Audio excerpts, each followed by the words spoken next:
Welcome. Tonight, I will tell you a quiet story about time, memory, and the secret of a young mind. Our story begins in a place that looks very normal, perhaps too normal. Deep in a valley, hidden by morning mist, lay the village of Oakhaven. It was a beautiful place, with smooth cobblestone streets and old stone houses. But Oakhaven had a problem. It was a sleepy place. In Oakhaven, every day was exactly the same as the day before. The sun rose at 7. The shopkeepers opened their doors at 8. The baker baked the same round bread. The teacher taught the same old lessons. It was a safe and comfortable life, but the air felt heavy. It felt like a gray fog covered the town, not a weather fog, but a fog of the mind. People stopped asking questions. They stopped looking for new things. They simply repeated their days, over and over again. However, there was one person in the village who did not fit in. Her name was Alara. Alara was 80 years old. Her hair was white like winter snow, and her face had many deep lines from years of smiling. But her eyes, her bright blue eyes, were sharp, clear, and dangerous. While the young men of the village walked with heavy feet and tired shoulders, Alara moved with strange, light energy. She did not walk. She seemed to dance. The neighbors watched her from behind their curtains. They saw her in her garden, planting flowers that no one else grew. They saw her reading books in languages no one else spoke. They whispered to each other, "How does she do it? How is she 80 years old but full of fire? She must have a secret potion." Everyone in Oakhaven thought they knew Alara's story. They were sure she was hiding something magical. But on this particular morning, as the sun tried to break through the gray clouds, they were all wrong. Across the street from Alara's colorful garden lived a man named Julian. Julian was the village baker. He was only 45 years old, half of Alara's age, but he felt ancient. His body was strong, but his mind felt heavy, like it was filled with wet sand. Julian's life was a perfect machine. Every morning, his alarm rang at exactly 4 a.m. He did not wake up, he just turned on. He washed his face. He drank black coffee. He walked to the bakery. He mixed the flour. He kneaded the dough. He put the loaves in the oven. He could do all of this with his eyes closed. In fact, he often felt like he was sleeping with his eyes open. He was on autopilot.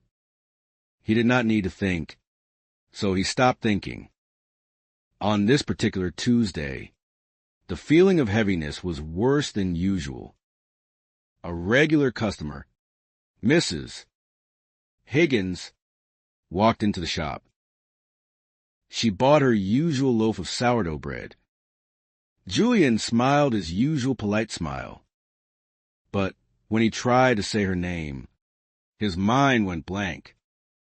He looked at her familiar face. He knew her. She had come to his shop for 10 years. But the name was gone. It had vanished into gray fog in his head. "Here is your bread, ma'am," he said awkwardly. Mrs. Higgins left, but Julian stood frozen behind the counter. His heart beat faster. "What is happening to me?" he thought. "I am 45, not 90. Why is my brain so slow? Why does every day feel like a copy of the day before?" He looked out the window. Across the street, he saw Alara. She was wearing a bright yellow coat, and she was doing something strange. She was trying to juggle 3 red apples. She dropped them, laughed loudly, and picked them up to try again. She looked ridiculous. but she also looked alive. Julian looked down at his own hands. They were covered in flour, doing the same work they had done for 20 years. He felt a sharp pain in his chest, not a physical pain, but the pain of jealousy. He wanted what she had. He wanted to wake up. He went to the back of the shop to wash his face in cold water. He looked into the mirror, hoping to see the young man he used to be. But the eyes staring back at him were dull and tired. He thought this was just a bad morning, but he was wrong. This quiet discomfort was about to become something much heavier. For the next few days, Julian could not focus on his bread. His hands kneaded the dough, but his eyes were constantly on the window. He became obsessed. He needed to know Alara's secret. He began to watch her. In the morning, while the village was still sleeping, he saw Alara in her garden. But she was not just gardening. She was walking backward along the narrow stone path. She took one step back, then another, balancing carefully like a circus performer. Why is she doing that? Julian thought. Is it a ritual? Is it a magic dance?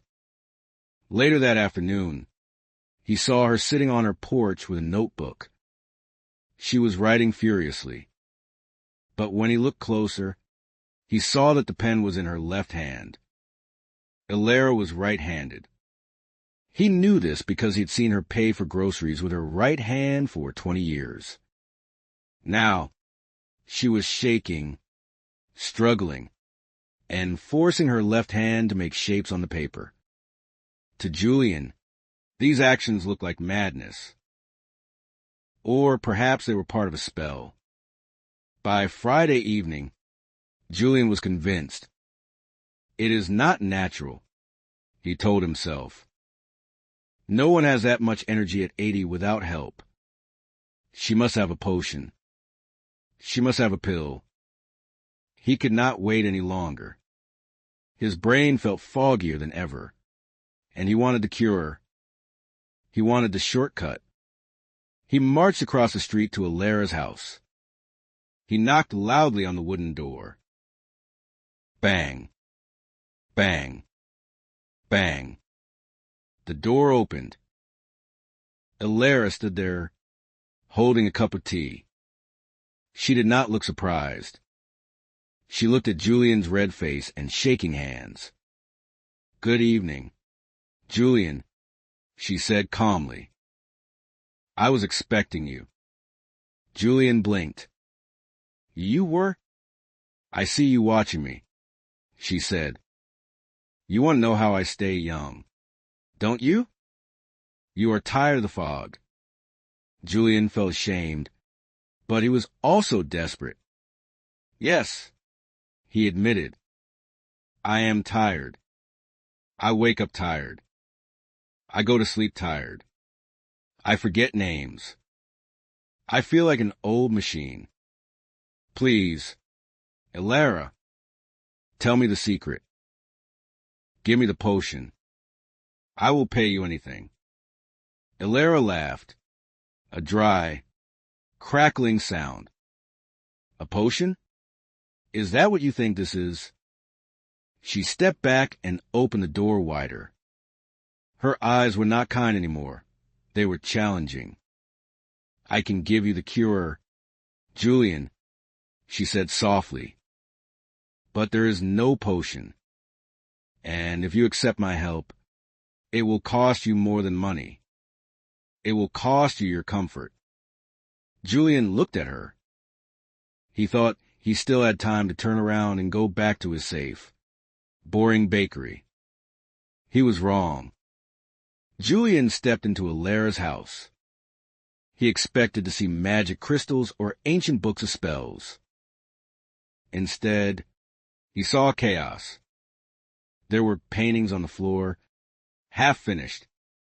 There were musical instruments, a violin, a flute, and a strange wooden drum piled on the sofa. Maps of countries he did not know covered the walls. The house felt like a workshop, buzzing with silent energy. "Sit," Elara commanded. Julian sat on a wooden chair. He felt uncomfortable. His own house was perfectly clean. Everything had its place. This room felt wild. "You want to fix your brain," Elara said, sitting opposite him. "So, we will make a deal. I call it the 30-day experiment." "Okay," Julian said quickly. "What do I take? A powder? A tea?" "No," Elara snapped. She leaned forward, her blue eyes intense. "You must promise to do exactly what I tell you for 30 days. You must not complain. You must not quit. And most importantly, you must stop living on autopilot." She reached out her hand. "Give me your watch." Julian instinctively covered his wrist. "My watch? But I need it for the bakery. I need to know when the dough is ready. I need to know when to open the shop." "Your watch is your prison," Elara said. "You look at it 100 times a day. It tells you what to do, so you don't have to decide. Give it to me." Julian hesitated. His heart was pounding against his ribs. Giving up his watch felt like giving up his control. It felt terrifying. He looked at the ticking hands of the watch. Tick, tick, tick. It was the sound of his safe, boring life. Then he looked at Alara's face. She was waiting. Slowly, with trembling fingers, he unbuckled the leather strap. He placed the warm watch into Alara's wrinkled hand. "Good," she said, dropping it into a drawer. Clunk. The sound was final. "Starting tomorrow, you do not follow your schedule. You follow mine." Julian walked home in the dark. The air felt colder than usual. He felt naked without the weight of the watch on his wrist. He had promised to follow a crazy old woman into the unknown. "What have I done?" He thought. "I am a baker. I am a creature of habit. I cannot change now." He tried to sleep, but his mind was racing. He was standing on the edge of a cliff, and he had just jumped. By the time the sun went down, nothing in his life would be the same. And when he woke up the next morning, he reached for his routine, but it was gone. The next 30 days were not magical. They were excruciating. On the first morning, Elara did not give Julian a book of wisdom. She gave him a violin. It was old and scratched, and it smelled of dust. "I don't know how to play music," Julian argued. "I am a baker. My hands are made for dough, not strings." "Exactly," Elara said. "Your hands know the dough too well. They are bored. Now, make them learn." Julian spent hours in his room, trying to make a sound. Screech. Scrape. Screech. It sounded like a dying cat. His fingers hurt. His neck hurt. But the worst pain was in his head. He felt a throbbing headache behind his eyes. It felt like his brain was trying to stretch, but it was too stiff. "This is foolish," he grumbled to the empty room. "I look like an idiot." On the 7th day, Elara added a new rule. "You must use your left hand for everything," she said. Julian tried to brush his teeth with his left hand. He poked himself in the cheek. He tried to drink coffee with his left hand. He spilled hot liquid all over his clean white shirt.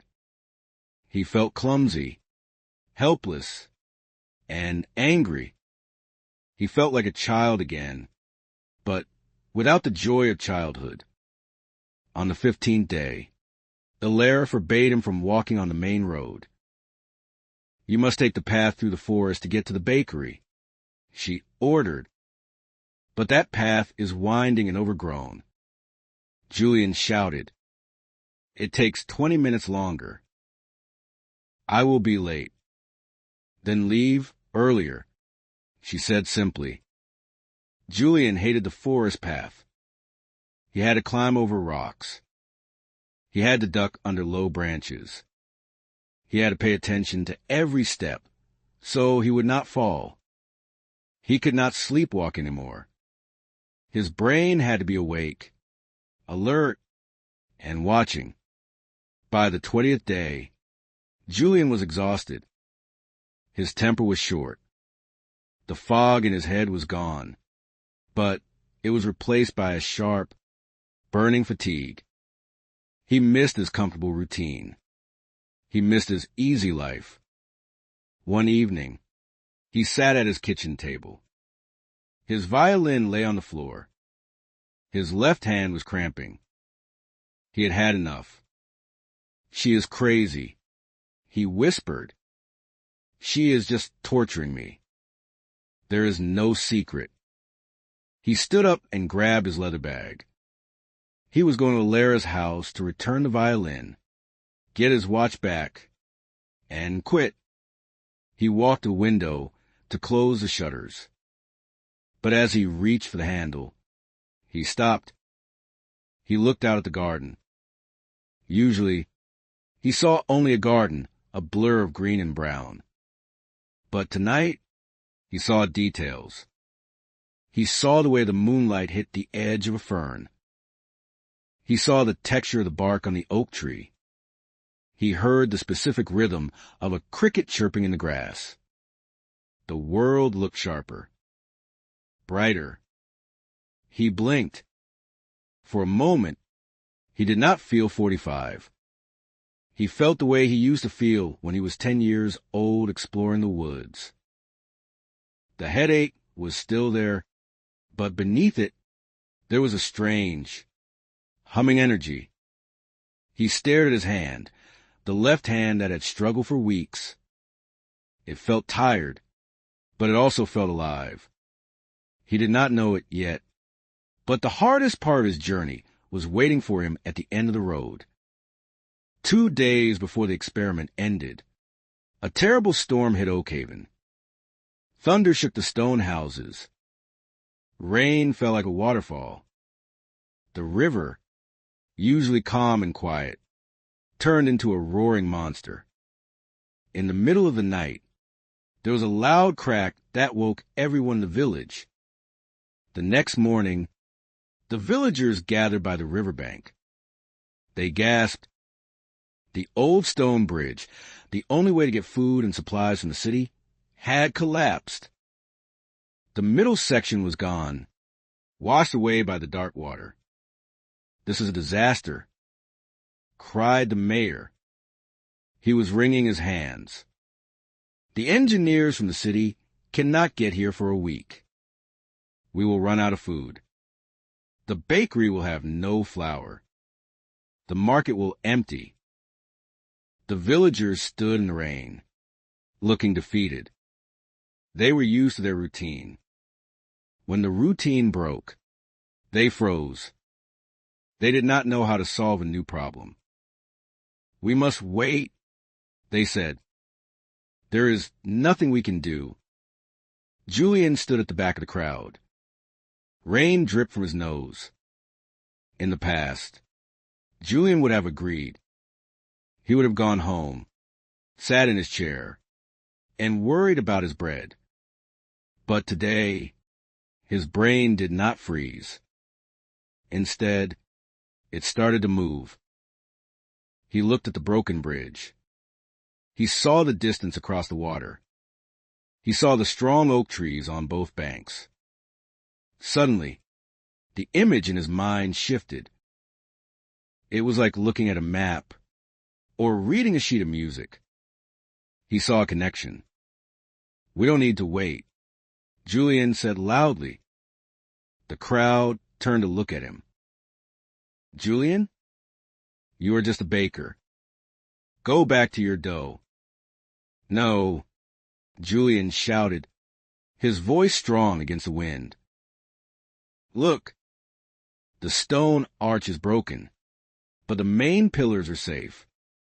We have ropes in the boathouse. We have timber in the woodyard. We can build a suspension walkway. We can do it now." "That is impossible," the mayor grumbled. "We have never done that before." "I have never played the violin before, either," Julian muttered to himself. "But I learned." He stepped forward and took charge. "You three, get the heavy ropes. Miller, bring your longest planks. We need to tie the main line to that high branch." For the next 4 hours, Julian was a whirlwind. He directed the men. He calculated the angles. When a knot didn't hold, he didn't panic. He improvised. He found a new way. His mind was working fast, faster than it had worked in 20 years. He felt a fire in his head. It was not the painful headache of the first week.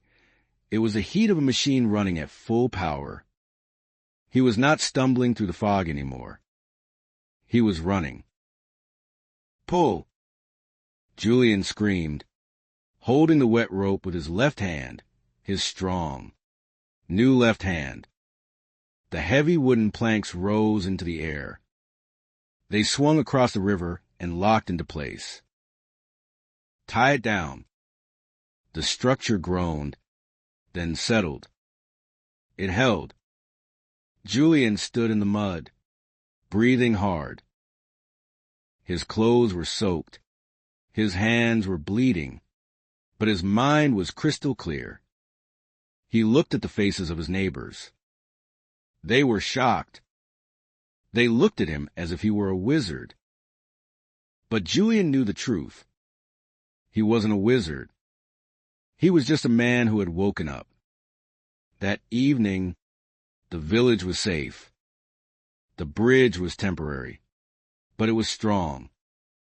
The villagers were celebrating in the square, drinking warm cider and laughing. But Julian did not stay for the party. He had one more thing to do. He walked up the hill to Alara's house. The 30-day experiment was over. He had succeeded. He had saved the bridge. Now, he was ready to receive the real prize, the potion that would make this feeling last forever. He found Alara in her garden, watering her roses under the moonlight. She looked up and smiled. It was a genuine, proud smile. "I heard about the bridge," she said. "You did well, Julian." "I did," Julian said, breathless. "I felt incredible. My mind was fast. I saw solutions before I even thought about them. The fog is completely gone." He held out his hand. "So, I am ready. Please, give me the potion. I want to keep this feeling." Alara stopped watering. She wiped her hands on her apron and looked at him with amusement. "Julian, look at you. You are sweating. Your eyes are bright. You are speaking quickly. Do you really think you need a potion?" Julian paused. But the energy, the clarity, where did it come from? It came from the struggle, Alara said. She pointed toward the dark forest behind her house. "Think of your brain like a path in the woods," she explained gently. "If you walk the same path every day, the dirt becomes smooth and easy. You can walk it with your eyes closed. But the other paths? The weeds grow over them. The forest takes them back. That is what happened to you. You walked the Baker path so many times that the rest of your mind disappeared into the bushes. She stepped closer. Then, I made you walk a new path. I made you play the violin. I made you use your left hand. It was hard. It hurt. You hated it. But that pain was not sickness. Julian, that was the sound of your brain hacking through the bushes. You were building new roads. Julian touched his forehead. He remembered the headaches. He remembered the frustration. So there is no magic? He asked quietly. Curiosity is the only magic. Alara replied. Doing difficult things is the only fountain of youth. As long as you are learning, you are young. The moment you stop learning, you grow old. She reached into her pocket and pulled out his watch. She placed it in his hand. Here is your time back, she said. But be careful not to become a machine again. Julian looked at the watch. It was just a cold metal object now. He strapped it onto his wrist, but he did not look at the time. He looked up at the stars. For the first time in 20 years, he wondered what they were made of. He wondered how far away they were. He wondered if he could learn to paint them. He smiled. The experiment was over, but his life had just begun. Now, let's look at Julian's journey one more time. We will tell the story simply to remember the most important parts. Julian was a baker who lived in the quiet village of Oakhaven. He was only 45 years old, but he felt very old inside. His life was too perfect. He woke up at the same time, baked the same bread, and spoke to the same people every day. Because he never did anything new, his brain became lazy. It felt like his mind was filled with a gray fog. He saw his neighbor, Alara, who was 80 years old. Alara was different. She was full of energy and curiosity. Julian was jealous. He thought she had a magic potion to stay young. He went to her house and asked the cure. Alara agreed to help him, but she did not give him a pill. Instead, she took away his watch. She forced him to break his routine. She made him play a difficult musical instrument. She made him use his left hand. She made him walk through the wild forest. At first, Julian hated it. He felt clumsy and foolish. His head hurt because his brain was working hard for the first time in years. He wanted to quit. He did not know that this pain was actually good for him. He was building new roads in his mind. Then, a storm destroyed the village bridge. Everyone was afraid and confused. But Julian was not confused. His brain was awake. He saw a solution that no one else saw. He used his new energy to fix the bridge and save the village. Finally, Julian went back to Alara. She told him the truth. There was no magic potion. The secret to a young brain is simply challenge. When we stop learning, we get old.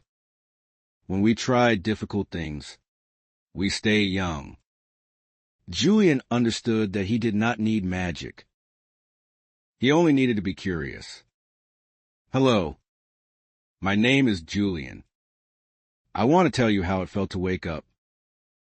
For a long time, I lived in a gray fog. I was a baker, and I was a machine. I walked, I talked, and I worked, but I was not really there. I felt heavy. I felt like I was swimming in thick mud. I was scared because I was forgetting things, simple things like names and faces. I thought, this is it. I am getting old. My life is over. When I looked at Alara, I felt jealous.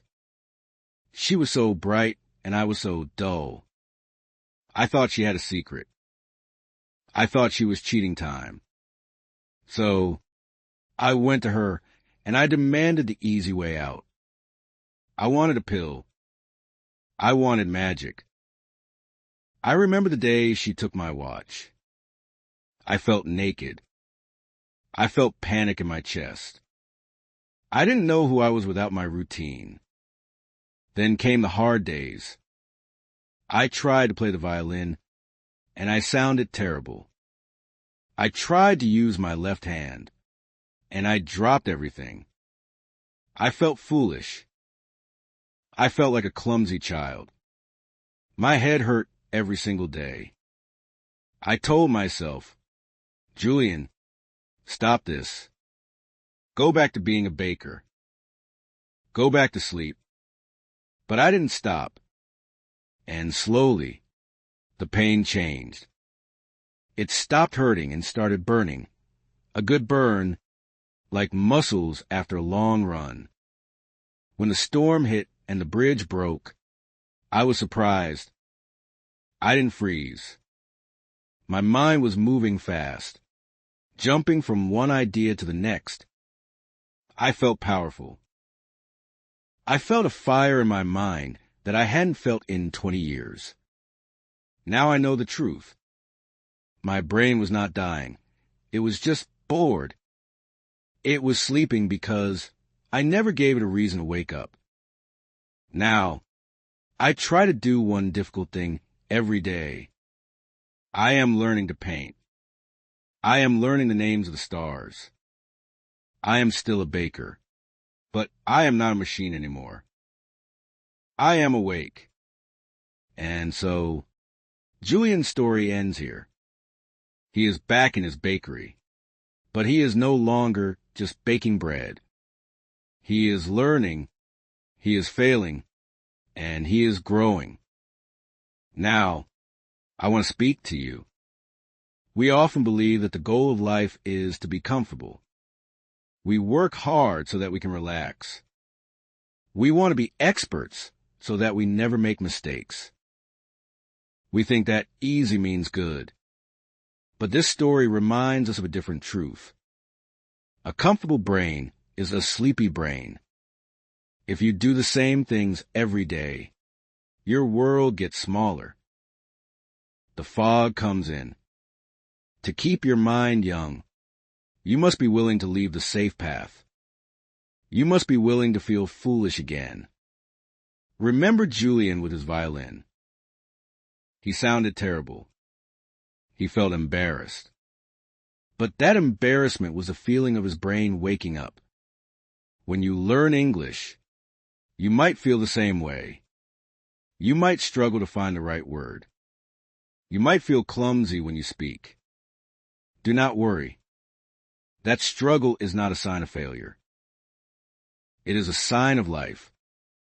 It means you are building new roads in your mind. Here's the moral of our story. To keep your mind young, you must be brave enough to be a beginner again. So, I have a challenge for you this week. Do not just listen to this story. Use it.